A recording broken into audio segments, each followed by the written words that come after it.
magandang umaga sa inyong lahat. Welcome to my channel! So hayan guys, laba muna tayo. Sanayin natin ang ating mga apo maglaba para matuto at hindi lagi umaasa sa mga magulang. Kaya lang ang paglalaba ngayong panahon ay napakadali sa kanila. Kasi sasaksak na lang, hindi na sila mapapagod at marami sa magigatan ang mga apo nila sa pagsusunod.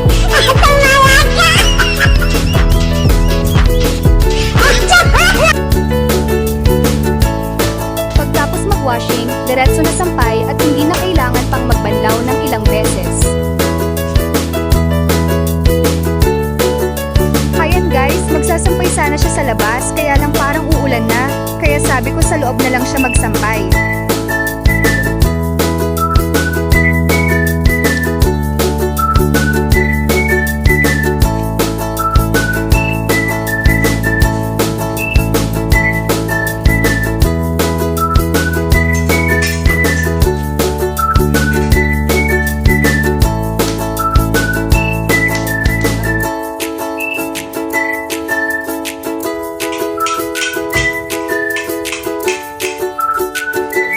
Ayan, nagsasampay na siya.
Habang nagsasampay siya, ang lola naman naisipang magwalis. So, ayan lang guys. Maraming salamat sa intong panonood. Please like, comment, subscribe, and share. God bless us all.